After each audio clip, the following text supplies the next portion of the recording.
everybody! Hello! Welcome to the BoLS Tabletop Hour. I'm Adam Harry. I'm Abe. And we're here to talk about stuff. Yeah. Tabletop stuff. Also, wolf stuff. Wolf stuff. We have the Codex today. Bam. Codex Space was out for Warhammer 40k. We'll be talking about that. We've also got some stuff coming up. There's a lot of stuff announced for Warhammerfest this weekend. We'll be talking about that later. Yeah. We might also talk a little bit about WargamesCon that happened this past weekend. We could, yeah. Because I was there. I was there. You were there. I was there. The there. BoLS crew was there. Yeah, we were all there. Maybe some of you were there. Maybe some of you were there. We streamed. If you're coming, back from the stream, if you caught any of the stream, thanks for watching and hanging out with us. Definitely. I got to pop in a couple times and say hi. Yeah, but Adam was having fun. I was having a blast. We'll talk. We'll cover that in a bit. If you do have questions about anything, but specifically about Space Wolf Codex here, go ahead and pop those into chat. We'll try to get to them. I'm not going to go over. If don't ask us to read you every point in the book or anything like that. But if you got some pertinent questions you'd like to ask or thoughts on anything, or any questions about WargamesCon or. Yeah, why don't we let some of those questions roll into chat for a bit about Space Wolves, and then we can kind of talk about WargamesCon. Sounds good. For the first couple minutes here. So Adam, Adam played in the narrative event at WargamesCon. I did play the narrative event, which is a really cool thing put on by the narrative guys. Yeah, go check those guys out. They're on Facebook. They're Facebook / the narrative guys. If they do other events too. They do other events. They've done LVO. They've gone Nova. I think I know they've done WargamesCon. I think they've done Adepticon a couple of times too. And how many years have you done narrative guys? Oh gosh, specifically with Dan and Glenn, we were talking about this. I went to dinner with them one night. We started doing the game side of WargamesCon together. I think it was 6 years ago, 5 years, 6. I mean, we've had a narrative style event or an apocalypse style event, right? Since it's changed, right? So WargamesCon, this was the 10-year anniversary, so it was cool. We had the first year we had a narrative event. I played in the tournament, the big tournament. I played in the tournament again, the GT, the following year, and then year 3 I started doing the narrative event because I looked over and noticed hey, those guys are having a lot of fun over there, and it's a whole lot less stressful, and the timeline's a little bit looser. Yeah. So I started doing a narrative event my third year. And then the next couple of years I kept going back because I just had too much fun. Yeah. So if you're not familiar with it, the narrative event changes every year. It's something different. Yes. But the idea behind it is to have narrative games where it's not competitive. They're generally more like apocalypse games, though sometimes they're changing the formats. Right. So they think of it less like apocalypse and less like a competitive versus narrative, and more like a game with a game master. Right. It's a 40k game or a 40k table or a 40k scenario with a game master. And Dan and Glenn are the two guys that I've been playing the narrative stuff with for a long time, and they started running it. Those guys are great guys, really knowledgeable 40k players to begin with, but really great also just creating the scenarios and creating the narrative track. And the best terrain that you're going to see. Oh, yeah. Like outside of, the old like game states that have the really crazy terrain, like this is some of the best terrain you'll see at a modern event. Is there? It's really amazing stuff. This year they had this big inside of a ship that I got to play. They call it the Invitational. So this was Dan's event. So there were 30 players that signed up. Right. And, each group of players had their own individual game master. So it was Dan or Glenn or Scott or Sean. One of the other guys was running their events. My particular event that I got to play in was on a spaceship that they had built. There's pictures on their Facebook page, I think. Right. And I think we have some pics too, Mars. Do we have pics on the site? Yeah. You can check our site out at BoLSSouls.net, and you can see all of the crazy event pics there. But I got to play on a spaceship. And the spaceship is like 12 by, it's like a 12-foot board or something. I think it was I want to say it was 8 to 12 feet long. I know that much, and it was about 4 foot wide. Yeah, so it's a huge board. I mean, it's more than 8 feet. It was I saw it. It's at least 12. It was yeah, possibly even more. Well, it was a good sized board because each compartment section I think was at least 2 feet. Yeah, maybe even more than that, and there was four compartments. And then there was actually, it was probably like 12 feet or something. On top of that, there was a bridge command post thing on top. So if you count that, it was fantastic. Great board. That wasn't the only board though. They had like a factory board, which one of 7 boards they had. They had a crazy lava board. They had a new board this year, which was super cool, and I forget the name of the manufacturer that helped them with it, but it was like it looked like Burning of Prospero. Yeah, the GW, the temples and everything. The temple, they had one that has a giant crash strike cruiser on it. Yeah, the strike cruiser. Oh my god, that was insane. A giant the jungle board, like almost to scale with 40K models. I don't know if it's quite to scale, but it's a really big strike cruiser. Big foam strike cruiser they had broken up and painted up. They've done a ton of them, a ton of different ones. Some years, especially back in older editions, it was just it was mostly a big apocalypse game. Right. Everyone brings out their Titans, that kind of thing. Yeah. I know some years they've done games where players are in different rooms. Yeah, and you have to make phone calls and commands on maps to do stuff. I haven't got to do one of the command. Those are I think they're called command kill team something exercises. They're so cool. Yeah, I've heard where there's players in multiple different rooms, radio each other. Like in the hotel, they've got like they're calling down like you got to go here. These are your orders, and you're like I don't know, and like. And you're like, that's like the orders for 3 turns ago, sir. Yeah, or like, go take this point. And you're like, why? Like, because you have to. You have to. Okay, that's my objective. This game is to hold this point. Yeah. But they're really great about setting up crazy narrative-driven games. Mm-hmm. I would also say that they are competitive because not like a competitive way, but. The game masters get together and they help balance the game to make it competitive in terms of like fighting forces are normalized against you. So if you bring a bunch of Titans to one of their events, they're not going to throw you against some kid they're about to kill team. Right, and one of the things I know at least in the past, and I think they've continued this, they do a really good job pre-game, right? They do a lot of pre-game talking stuff. To players and being like, what are you bringing? Bring this. Don't bring this. Yes.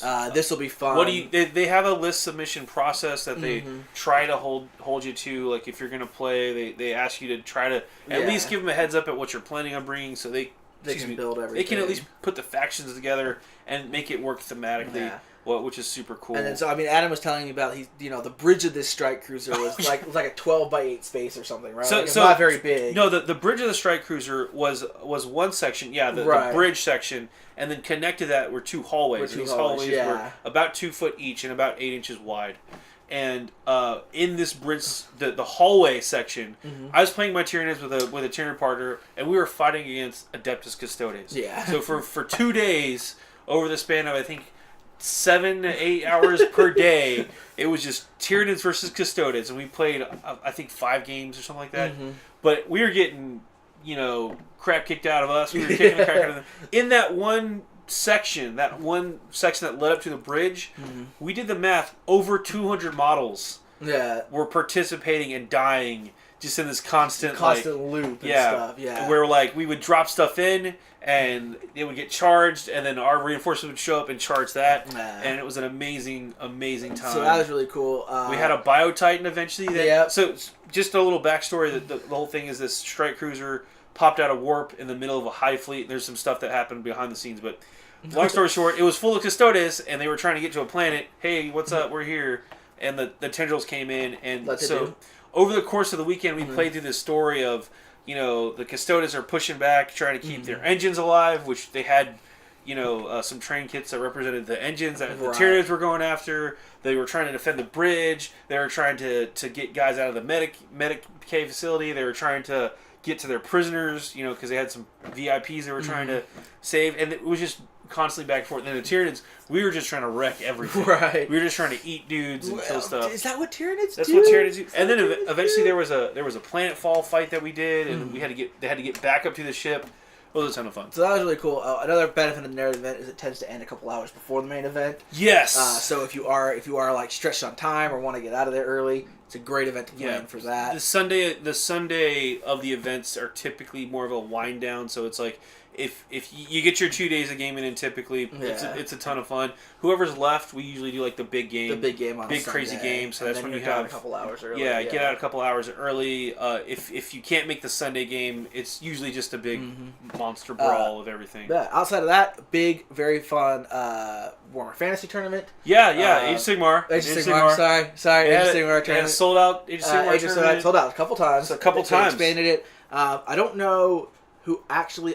I'm trying to remember who actually won the event. What army? I know that Skull Crushers, the Bone Crushers, the Savage Orcs. Yeah. I think they went undefeated, and I think they may have gotten second overall. Oh wow! So they were one of the older army lists. Yeah. The Iron Jaws. Yeah. No, not like the Savage Orcs. The Savage Orcs. The Savage Orcs. Not Iron Jaws. Wow. Like the Savage Orcs. Like. Wow. Yeah. So they smashed their way apparently across the tables. They had a crazy big the 40K GT, 40K which was big, which we streamed. Nick Nanavani with another list we've seen very similar. Got first place. But there's the second place. Second place was Nids. Was Nids? Was Nids, right? They got second place. Wow. Actually, in the list. This is news to me because I got to see some of it from feet away as I'm playing, but I wasn't paying attention. A really interesting Nid list that we felt that was on table with us. That was the 200 plus. That was about list. 260 model Nid list. Something like 230 gaunts. And then, a smattering of thropes of various types, or maybe 250 gaunts, and then I think it's called I think it's called a noggin. Yeah, a noggin of venom. A noggin of thropes. A noggin of thropes. A noggin of thropes. Yeah, because their brain. Yeah, they got the mind bullets. So that was Clifton was playing that. That was a really fun list to see. Hey, if you have suggestions for the plural of Zonothropes, let us know. Yeah. I'm gonna go with noggin. A lobe, maybe. A lobe. A lobe would be a frontal lobe. A lobe, just a lobe. A lobe. Yeah, a lobe. I don't know. We saw a really cool Thousand Suns or Tzeentch list. I guess it's almost pure Thousand Suns in that list. No, there's Alpha Legion too, but a very cool chaos list which did very well up to the top table. Featuring like actual Rubric Marines. Yeah. In it. Yeah. Who knew? Who knew? So lots of good stuff there. There's a big War Machine Hordes event as well. Oh yeah. There's that. Friday night had a bunch of other gaming events. There was I think there's a Warhammer Champions, and then or was it Shadespire? Maybe both. I wasn't there on Friday, so I know there was a Shadespire tournament. I think there were some people doing some other little events here and there. Yeah. So a lot of fun, a lot of good stuff. Ton of gaming going on all weekend long. But I'm exhausted. Yeah, we've been there all weekend. Yeah. Like I pretty much stood for like 18 hours straight. Just playing. So it was a blast. I'd do it again in a heartbeat though. It was a good time. Great time. We've been there since the beginning, so... Yeah, shout out to my opponents, Josh and Phil. They were fantastic guys. They came in from out of town. I got to partner up with another local guy, Mike Austin. I'm trying to get him to come in the studio. He's back in Austin. Yeah. To show off his awesome He's got a greatness list. Yeah. He had a Biotype. You got to play with the Hierophant. I remember that Biotype from like a decade ago. I know. It's the same one, and it's still awesome. It's like, oh, no, I don't like that thing from back in the day. Oh, I gotta give a quick... brag thing for him. Yeah. That Biotype in the big game killed a Warhound Titan like solo. Just straight up. He did like 45 wounds to it and like blew it up. The next turn it charged into some other knights and did like 90 wounds. It was crazy. That's pretty crazy. It was crazy. So that thing is just wrecking shop. I mean, it's funny to me to think about. You talk about knights like the Nid list, right? Yeah. It's funny to think to me that list has more models than like maybe 20 knight lists combined. Like that 200 model gauntlet. Yeah, that's like 8 or 9 knight lists right there. Yeah, no, easily. But yeah, so that was WargamesCon. We're gonna be covering a bit. It was a blast. We've got more stuff on the site. We'll be probably writing about some of the tournament stuff. Yeah, I took a ton of pics. I know we have a ton of pics up on the site already. We'll probably be dropping in stuff this week. There's an article about the winning list on the site right now. Yep. I think tomorrow we're going to be talking about We'll probably talk about some of the other lists later this week, definitely. So tune in there. But let's get back to the Wolf Times. Let's talk about the Wolf Times. Yeah, I know that's why. So, everyone's really excited Lehman Russ is not in this book. Okay, yeah. What's not in this book? Lehman Russ is not in this book. Lone Wolf's not in this book. Lone Wolf's technically... It's a stratagem now. Yeah. Lone Wolf's strategy, which is actually a really better way of doing it. I think so. I think it's more thematic and a little weird, but whatever. Stratagem. What else is not in this book? Dark Angels aren't in this book. There's traitors aren't in this book. Traitors. This is loyalist only. Dark Angels players. I mean, mostly this is very similar to what we saw with Dark Angels. Very similar to what we saw with Blood Angels. Very similar to what we saw with every Space Marine Codex that's come out this year. There's a theme for the year for Space Marines, and that's called Primaris. Yes. They got that at Primaris Injection. Yep. So Primaris are in the book. And Wolf and Dreadnoughts, right? Wolf and Dreads are now a thing. Yep. So the eternal question, hey, can Wolfen get put in a Dreadnought? The answer is yes. The Primaris, they got all the Primaris stuff that we've seen in the other books are all in here now. I'm a little disappointed that we didn't get the Gravis Primaris, close combat squad, because I think that would have been very awesome. I'm disappointed that they can't take power swords on their Primaris sergeants in Intercessors. Unlike some other people. Anyway. So, do we have any questions out there? Yeah, are there Thunderfire cannons in this book? I did not see Thunderfire cannons. We'll double check. Real quick. Thunderfire cannons and Thunderwolf Cav seem like they bring the thunder, right? They should. I think they just call them Lehman Russ cannons. Lehman Russ cannons. They did, however, get while Abe's looking up, they got the land speeder for the scouts, which I keep wanting to call the land speeder Typhoon, and I know that's not right. Storm. The Storm. Thank you. I do not see Thunderfire cannons in this book. I don't remember seeing Thunderfire cannons. I guess the Iron Priests don't like them. Nope. Thunderfire cannons, no.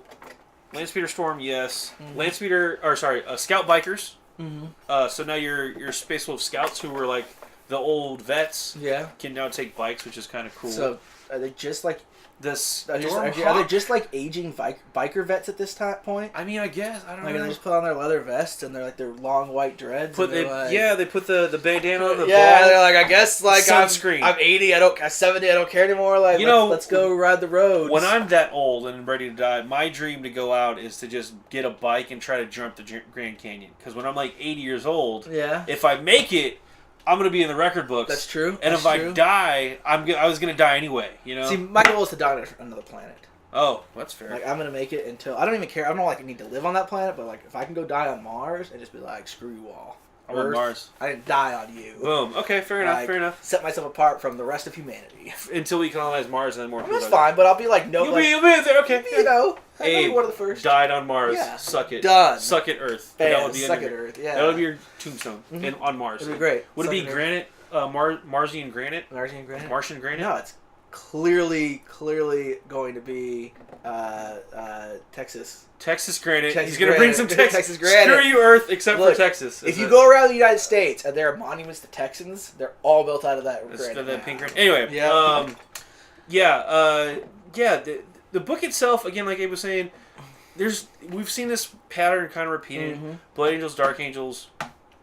Even the Death Watch in some ways. Yeah. And now this. They got a more interesting application of it, but it was still mostly. Yeah, it's still like obviously Games Workshop wants to promote the Primaris Marines as a thing for all the Space Marine chapters now. Primaris Directive. Yeah.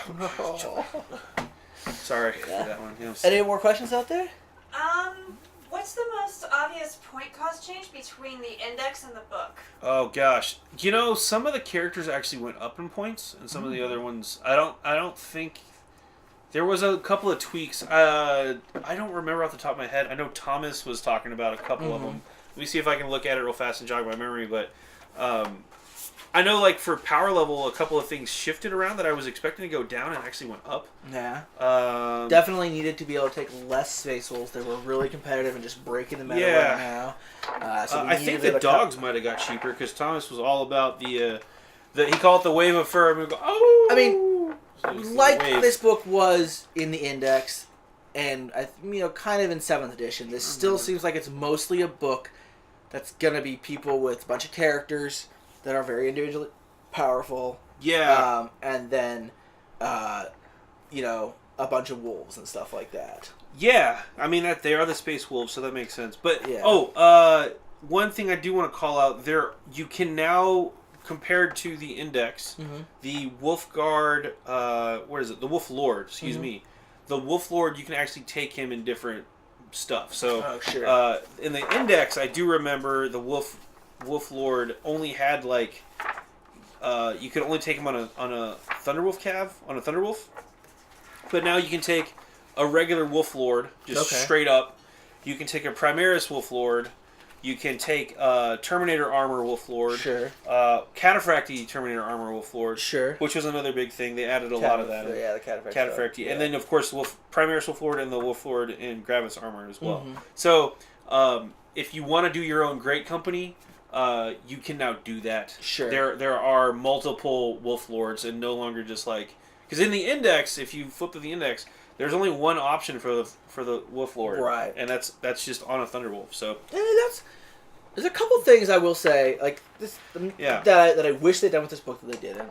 Yeah. I wish they had. This seemed like a very good book for them, and I knew they weren't going to do it. I'm not surprised about this particularly. Yeah. But with the great companies and everything, this would have been a great book to do sub-factions. Yeah, that would have been interesting. Or to do something to represent great companies. Yeah. Because they are generally very individually different, much more than, say, different companies and others. With other Space Marine chapters. Part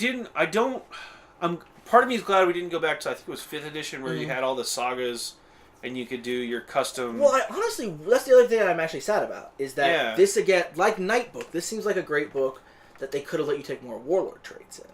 Yeah, I think that they definitely could have had that as right, because that would have been a cool stratagem to be. Yeah. To say you can take an additional Warlord trait, because your guys are all supposed to have their crazy sagas and be these crazy things. The sagas are in there, but they're basically renamed Warlord traits. Warlord traits, right? Yeah. It would have been cool to have... more, but you could have, so you could have one guy have a saga, but you can't have multiple guys have a saga. Is the Primaris battle leader that's in the box set in the book? The Primaris battle leader from the box set, I'm assuming they're referring to Tooth and Claw, which isn't out yet. I don't remember that his name is like Ice something. I mean, he's not a special character. He's not a named character. He is not a named character. I don't believe he has rules in here. I'm double checking. But there is a Primaris battle leader on the book. Yes, there is a Primaris. What is his name? Ice Pelt, I think. I mean, it's the same with all the other unique lieutenants that they added in. They all had names in their boxes, but none of them have had actual special rules. And he's just like that. Strangely enough, funny, they do have all of the other characters. Mm-hmm. I think Thomas and I did the count. There's like 28 HQ options. Oh, this book has a lot of HQ. Yeah, 28. Which again HQ is options. where the Space Wolves seem to be. They've been pushing them into a very character-heavy list for whatever reason. Yeah, the Wolfguard battle leader from Tooth and Claw. Again, I don't remember his full name. I think it's something Ice Pelt. He is not in this book. As ruled. But Crom Dragon Gaze is. Yeah. He's from like Stormclaw. Rockfist. Well, Arjak's a character. Who is great. Well, he's pretty great. In the book. He's still in the book. Logan's in the book. Out. Yeah. I think Logan actually went up in power level. And he's not very good, honestly. Yeah. Nobody Santa Claus him. Anyway. No. Yeah. You're right. It is Haldor Ice Pelt. Thank you. There you go. Ice Bro Pelt, dude. Yeah. They went to the GW name generator and was like, all right, no, Space Wolves. It's a Game of Thrones reference. Oh, is it? He's Haldor, so hell is fire and ice is ice. Okay. Right. I'm not seeing it. Fire and I'm ice. not seeing hell is fire. Ice is ice. No, I don't. Do you guys? I don't. Nope. It's all real subtle, guys. It's not clicking. I thought they just went to the name generator. And they have a saga, which is like a song. Okay. Right? Yeah. You're right. Small bit of trivia, that model was actually designed by the same gentleman that did the new Sisters of Battle model that was revealed a couple months ago. So, again, if you didn't hear that, the guy that did the Sisters model did that model. Yeah. Pretty sweet. That is pretty sweet. Yeah. It's a really cool model. They do show it off in the book. Yeah. There is some new lore in the book, not a ton. Yeah, that... honestly, for me, that was the biggest disappointment. Sure. Not having Logan, not having some of the other stuff. Just, I really wanted to know what the heck the Space Wolves were doing after Gathering Storm. Yeah. And, like, the most advanced part of the lore was Stormcaller talking to Bjorn psychically. Yeah. Yo, dog, I think it's the end time, dog. And he's like, I can't feel my legs. It's like, it is the wolf time. I mean, again, like we've seen with all the other books, basically, there are definitely hints about here that they might be bringing the Primarch back. Right. That something big is happening, so... Yeah. If you want to read into it, that Gathering Storm and even the whole destruction of Cadia and the Great Rift, and that's just the prelude to the end times or whatever. Yeah. Yeah. You can. I can see why they'd want to drag that out, just because once you go to the end times, where do you go from there? Age of Sigmar. Oh, it goes back around a big circle. That's what happens. You go to the end times and the Age of Sigmar. They've already done it. It's solid. It's knowledge. That's true. Another question? I know I mentioned companies a little bit backwards. Are there company-specific rules in this book at all? No, that was one of the things we were a little disappointed about. Yeah, in fact, I'm a little disappointed. They didn't even bother to update the great companies. They list them in here, and then they go, these are the great companies like before the fall of Cadia, basically, or the Warzone Fenris even. Warzone Fenris, yeah. They're like, these are the great companies like Circa this year, which I'm certain is it's the same book picture that you've seen since like the 3rd edition Codex, basically. Yeah. And they go and they're like, this is a historical picture of like. Yeah, here's all the great companies and the one missing. And then they're like, oh yeah, and we didn't even bother to change that. It's still the one missing. So so short answer, no, there are not individual great company rules. Right. There's nothing. We think that's a missed opportunity. Or at least to do something for the 13th company for the Wolfen, have something special. There's nothing like that. They did do something special for the Wolfen. They got the Wolfen Dreadnought. Sure. It's so special. Yeah. But that thing's brutal, by the way. All the Dreadnoughts. The Dreadnoughts are good. Hey, I want to preface one other thing too. I don't think this book is bad. No. It's a Space Marine book. It's on par with everybody else that wears power armor. It's not a bad book. It's better than Dark Angels. Ooh, well. It'll beat Dark Angels any day of the week. I will. I mean, I'm okay with it. I don't have a dog in that fight. Neither do we. Oh, yeah. Well, yeah. But I think they're their own flavor of Space Marine. In a lot of ways, I feel like the Blood Angels are going to wound more and they're going to hit more. So. Yeah. I mean, I think the Blood Angels rule is better. Yeah, if you do the math on it, it's that's a debate for another time. But it's a debate for another time. But there's a lot more ways of re-rolling hits. Yeah, already baked in. Yeah, in the game, so it's a lot easier to get more hits off. Yeah, and with the Space Wolves, they already have, they now have the Wolf Lords, which are captain equivalents, and lieutenants, which are not lieutenants, but Wolf Guard battle leaders, which are lieutenant equivalents. Yeah, Blade Angels have that too, but. When you already have rerolls baked in to hit, getting that +1 to your wound roll is so nice. It's so nice. So yeah. Anyway, and that really makes a big difference in a lot of things, especially or if you're running a bunch of characters that hit on 2s. Yeah, and corollary to that, the Dark Angels do. Suck. I do think the Dark Angels have more damage potential with the Hellblasters and their plasma stuff. I would tell. Dark Angels are one of the few chapters or new codexes I think that really takes advantage of some of the Primaris abilities. Yeah, because most of the other ones don't. Most of the other Primaris units don't really play into any of the chapter rules or abilities. They definitely do with this. That's not going to wrap it up for us. I do want to throw out my last theory before we wrap it up here with the Space Wolf Codex. Yeah. They talk about the Primaris Marines in this book. They do, as we said. Just a little bit, a lot of it. There's been hints, and it's a long-running theory, that all Primaris Marines come from Chaos genes. Traitor Legion genes, right? Okay. So they've said that's what Call had all the stock to work on is old world Traitor Legions. Right? Traitor Legions, the loyalist side of the Traitor Legions, or just maybe. Okay, well, go on. My theory is that these Space Wolf ones are all world eaters. Oh. Because they talk about them, and they say that at first they don't think they fall to the curse of the Wolfen, right? Oh. And then they get into some fights, and there's like one fight in particular where they all fall to the curse of the Wolfen. And they're like, oh no, they still can fall to the curse of the Wolfen. But in this case, they all go crazy and punch people to death, and like beat them to death with the butt of their guns.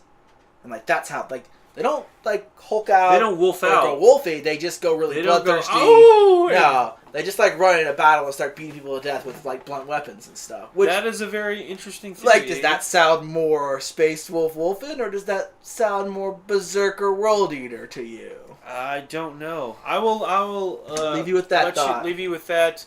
At this point, we're going to shift gears. Yep. And we're going to talk Warhammerfest and all the good stuff there. And we have a special guest, and I'm ducking out for this one. All right. And you can put this in the kennel if you'd like. I will. I'll go make sure it gets a bath, gets those fleas off.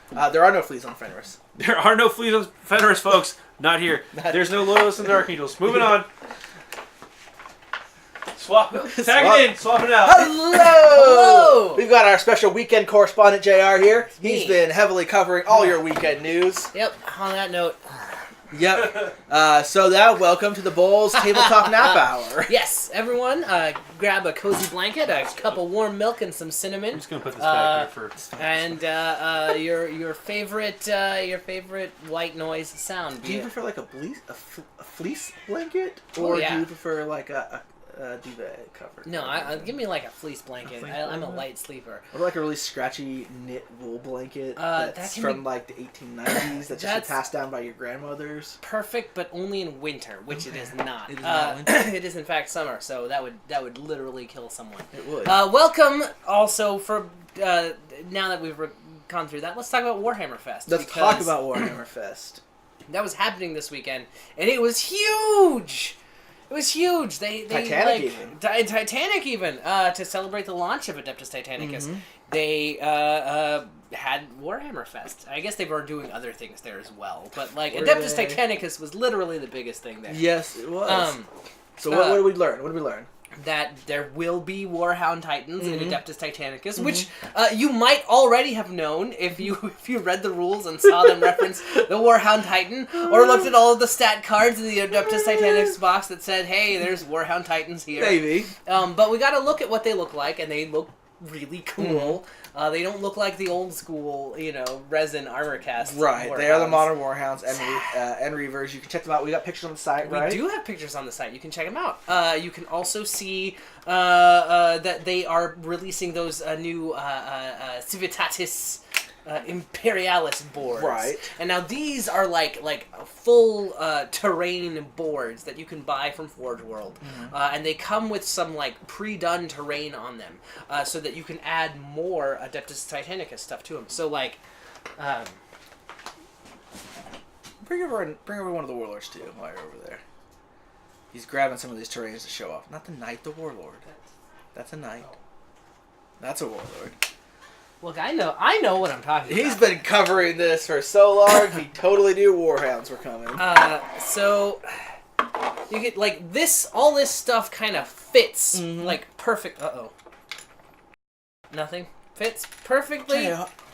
Already. It fits perfect. It's been a week. It fits perfectly. Why? With the Why? It fits perfectly with the new Civitat. Where does this go? On his leg, where I broke it off from earlier today. Okay.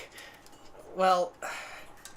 Oh yeah, I see. Okay. Yeah. Do you see where I broke it? I see where. How can you destroy this? I don't know. It's been broken a couple of times, I think. Okay, well, it fits perfectly with the new Adeptus Titanicus stuff. The terrain kits are they've got hills, they've got pre-built-in buildings and stuff. There are a few different ones. I think there are 2 different ones to start the launch, and then they're going to have more coming out after that because they do plan on supporting the Adeptus Titanicus line with these boards, and that's a quick and easy way to add like, hey, here's different places to fight. Definitely, here's more than just the same. Which, I mean, admittedly, there's a lot of modularity in these buildings. These are all from, like, little building blocks. I don't know if you can really tell, but anyway. They're the Legos of 40K. Right? Remember the Duplos of 40K? Probably they're really Duplo shape, aren't 40K. they? So, in addition to that, we also got a preview of my new favorite month, Orktober. October! What do we say about October? It's coming soon, and it's going to be big. You've probably by now seen the picture of the new and the video for the new Orc buggy. Which, by the way, kudos to the marketing team and the video team. Yeah, that's beautiful. That was on point. I wept. Yes. Then you've also probably by now seen the pictures of the Orc Dragsta and whatever the big mysterious orc lurking in the background is, which my money's on its guys. Like that's, I think so. Yeah, I think like he's due for a new model. We've been hearing lots of rumors that he's getting a new crazy model in the book. Yeah, so like I think that's what we're seeing, but there are according to GW, they've got like vehicles, whole new vehicles planned for Orktober. So it sounds like the Orc book is not only it's going to be really in a lot of ways since Death Guard, which were a new book entirely. Right. The first of the remade codexes. Right. To really get, I guess I should say, out since Space Marines. Since they got all the Primaris stuff. They got all the Primaris stuff. So, since the Primaris were introduced, they're the first redone codex that's getting actual new models. Right. And not just new models, but new units with new models. Plus updating old... We'll call them classic models. Yeah. Updating classic little... Because that buggy is like this big. I was was telling them that right after that came out, I'd just been playing Sanctus Reach, one of the Warhammer 40k video games, and like in some of the early missions, you fight a lot of buggies, and I swear it had been like 5 or 10 years since I remember that model existed. Because obviously nobody uses the old buggy anymore. It's it's a dated model. It's a dated model that hasn't been particularly tabletop viable. So like all the I'm like, oh, these models are all so good in this game. They did such a good job of capturing like Leland Russes and all the new orc stuff. And then like 10 of these guys come spilling in from everywhere. I'm like, what is this junk? Like, I mean. Good job on the makers of that game for knowing it and getting it and putting it in. Accurately copying the old buggy model of the game, but I'm just like, what is this model? Like I had clown car. Yeah. Like, I had forgotten, and then I took a giant hammer and smashed my computer, and it's just like the video. Just like the video, giant wrench, and that's where they got the inspiration. I hope. I hope so. I mean, I read you're a trendsetter. I'm a trendsetter. But don't break your computer because you're angry about old GW models. That's the lesson today. But look what it got us, Abe. Is that the lesson? Is the lesson don't because you destroyed your computer and correlation and causation I'm an Imperial player now. I'm going to fight more Orc players. Oh, that's fair. It's not because you're going to break your computer. It's because there might be. So I am curious to see how these things play, right? Because that's where it's going to come down. These models are gorgeous, and I want them. Like I want to see what the dragster is. The dragster is really cool, and the buggy is the custom booster blaster. Yeah. But I'm curious to see how they actually work, right? Because it's an interesting place to have those kinds of vehicles in the game because they're all about speed, right? Oh, definitely. But fast attack in 40k isn't the greatest thing in the world right now. And I mean, orc shooting isn't the greatest. Either. So I'm curious to see if the Orc Codex can make these viable, especially with such focus on them, right? That shows we're putting some love and care into these things, and GW clearly knows how their game works, at least in definitely. They totally know how 4K works. In theory, they release facts for it. They do. So I'm curious to see what can happen to make an orc vehicle army viable. Because if they're releasing a whole bunch, that's what you'd want to do. And right now, that's not really how you would play orcs. It's not. I mean, the rumors are that the orcs are going to be a really powerful codex. That's what we've been hearing from out there from the rumor mill. I heard one even that the orc codex got sent back because it was too good, and that's might be why it was delayed or something. I don't know. Right. Well, so it's supposed to be a really good release. People are definitely looking forward to it. Cool. It's not the last codex to be updated, but it does seem to be marking a kind of the end of the Codex cycle, even though Gene Stealers haven't been updated, even though Sisters of Battle haven't been updated. Gene Stealer Cult's probably coming soon. They've been obviously getting new units and models and focusing a lot of the mini... Oh, yeah. In a lot of the box sets and stuff like that. Do we learn more specifically about the Speed Freaks box release thing? It's like a racing game. It's a right? racing game. It's a racing game. Right. You build your own racer and you battle out with the other people. Now, how exactly that happens, we don't know. But we do know that that's what the game is. That it's got rules for leveling up your and it's your totally not Gorka Morka, guys. As you go.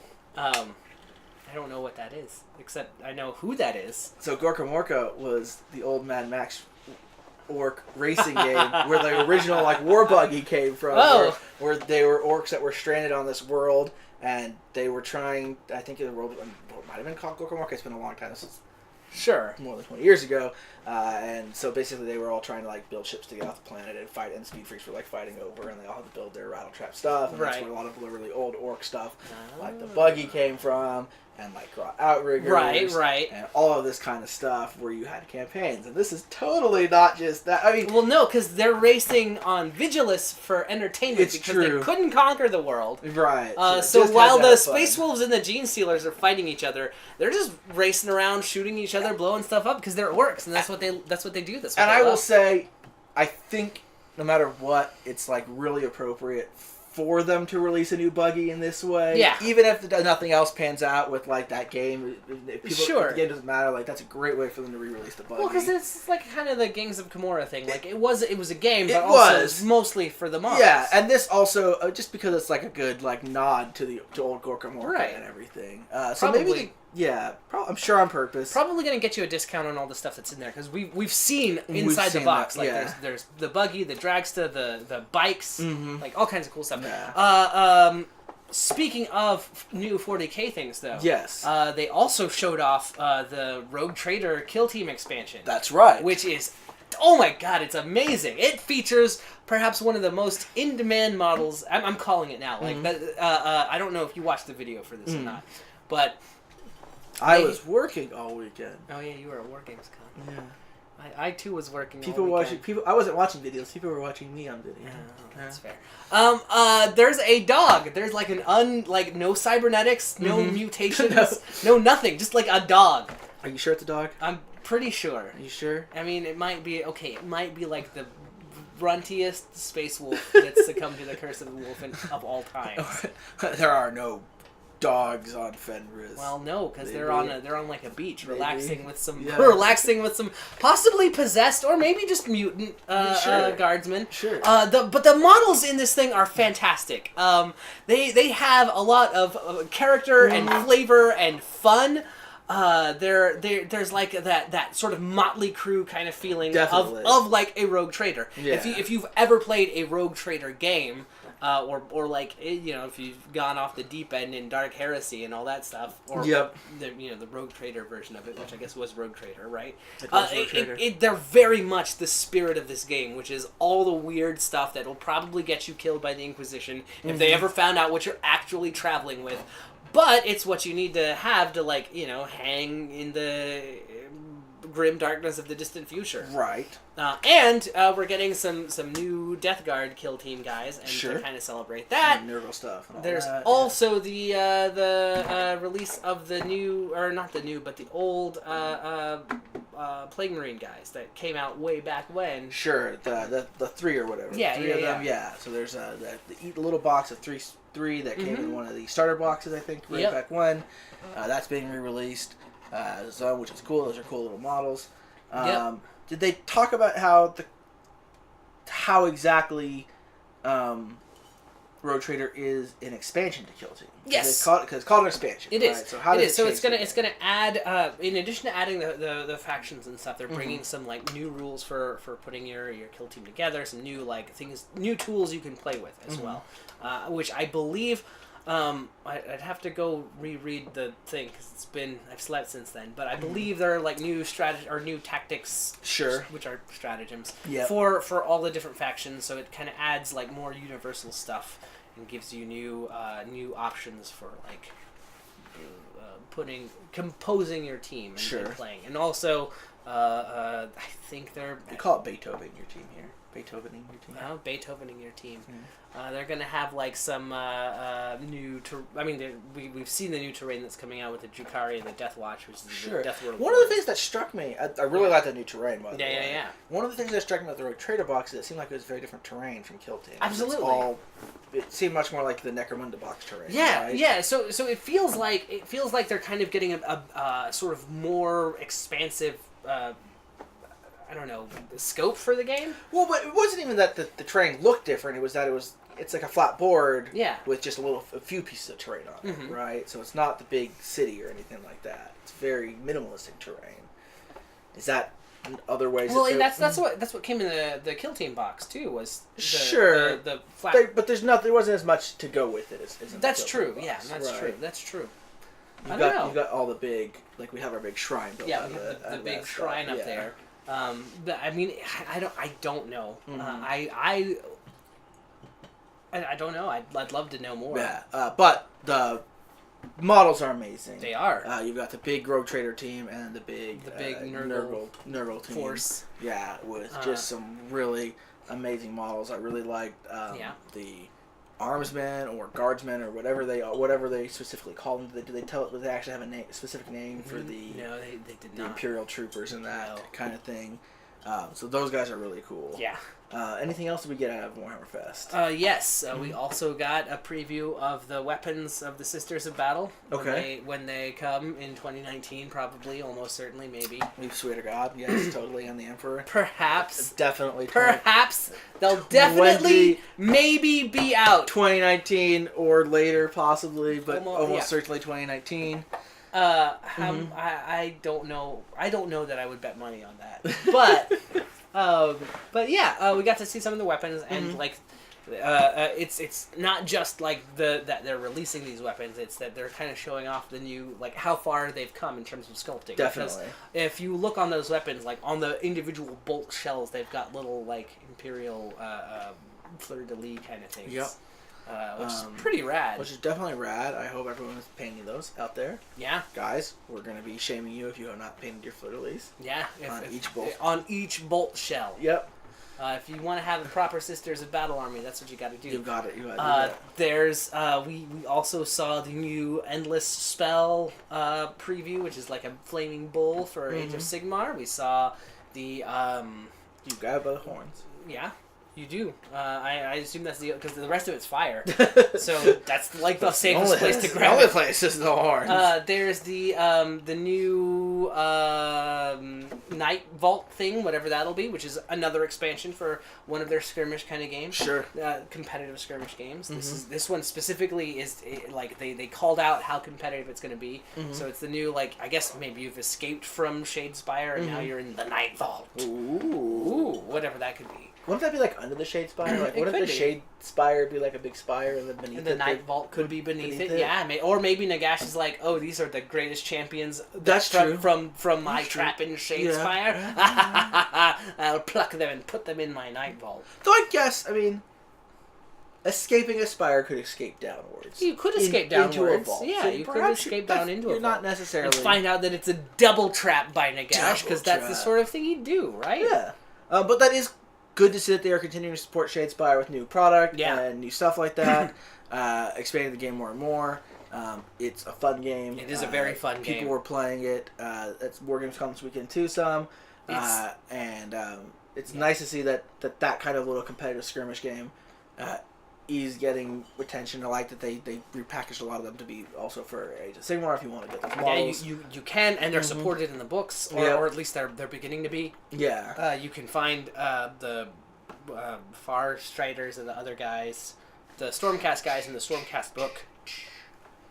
So you stride far. You stride far. Yeah. You stride far and have a hammer that's made of lightning. Yes. Wow. What else did we like a get? class right there. Right? What else did we get How from... about that Contemptor Dreadnought? Oh, yeah, the one from the Horus Heresy.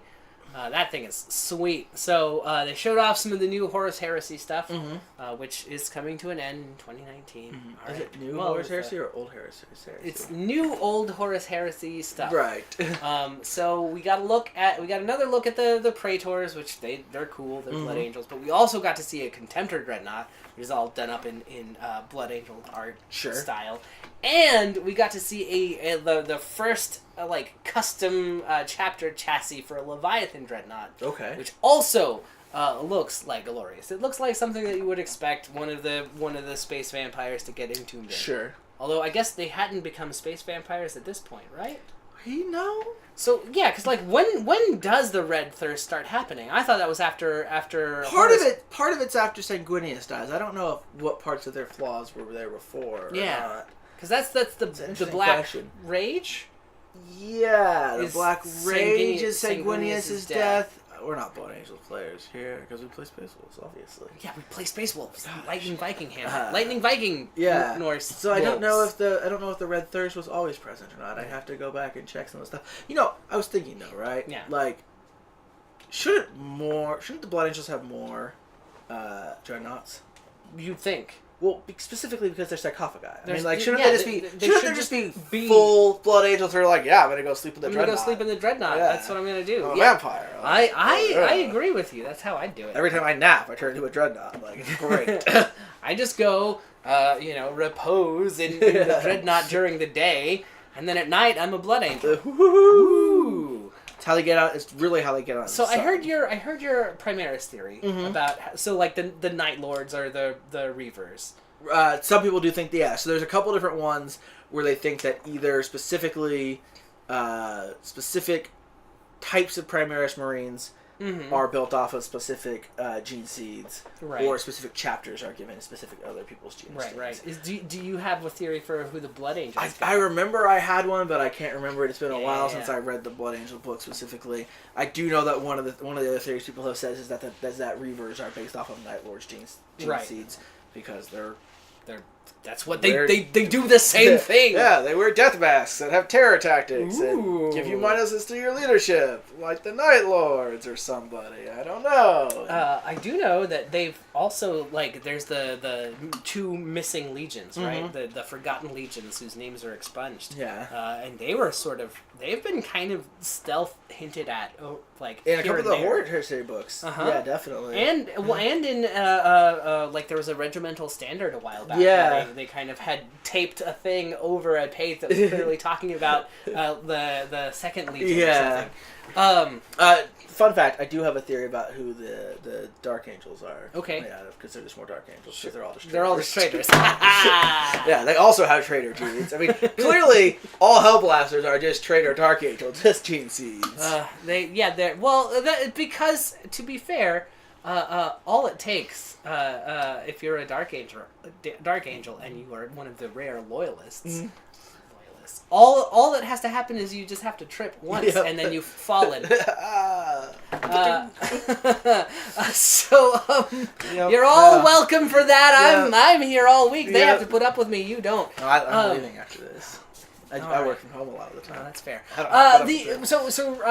Last couple of things to talk about from Warhammerfest. Right.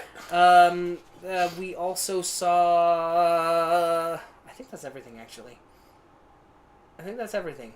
Pretty sure. You've let me down. I've let you down. Any Black Library news? Yeah, Horus Heresy is ending in 2019.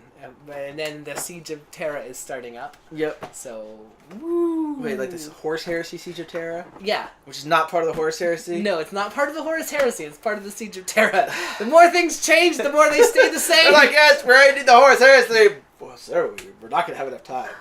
Don't worry, guys. I got this. I've got now this. that the Horus Heresy is over, which it's going to end with a book starring Garrow. Sure. Now that it's over, though, now we can finish the story of the Horus Heresy. Of Terra, which concludes the Horus Heresy.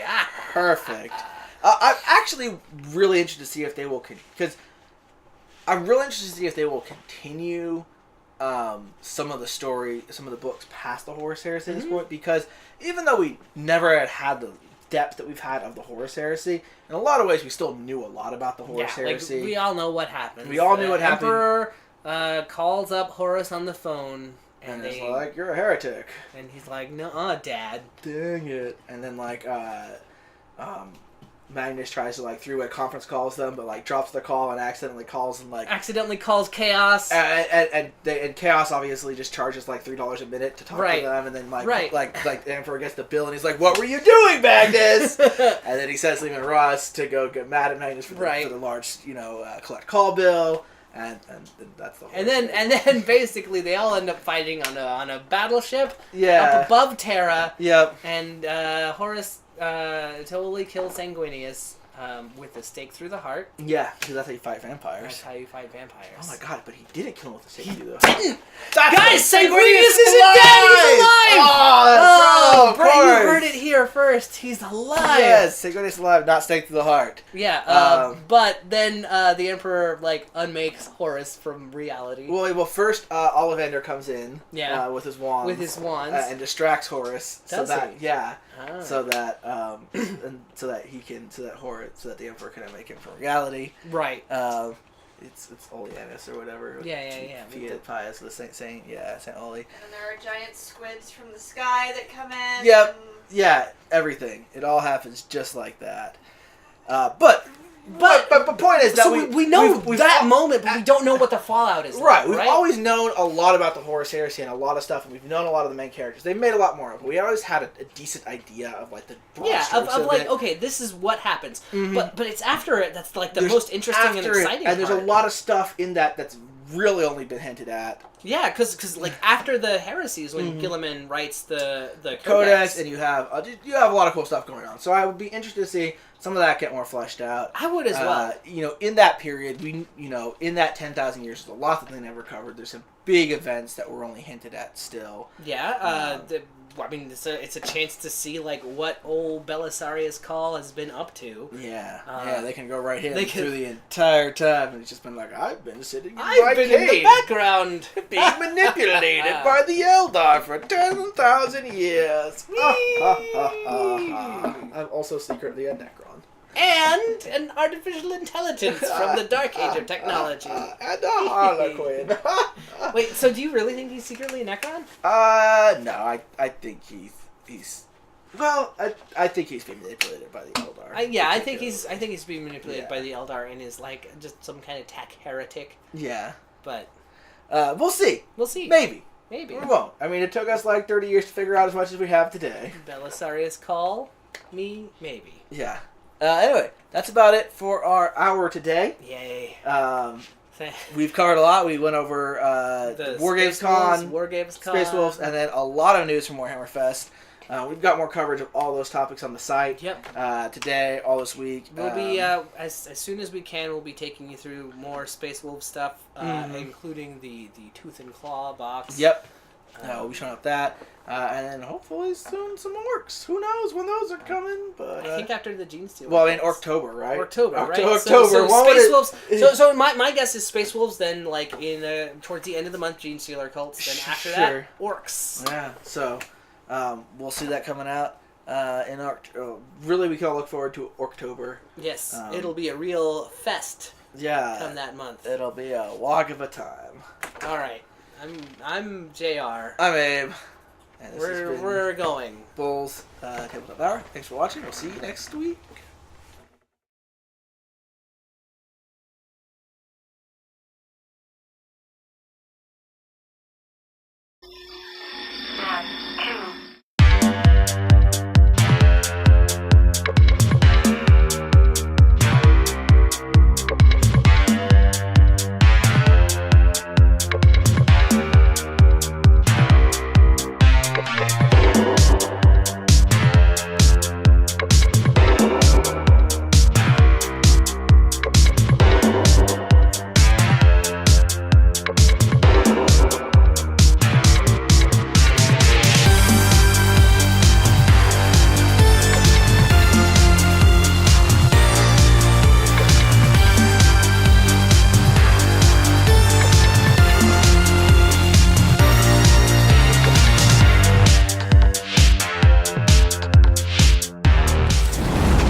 Don't forget to subscribe.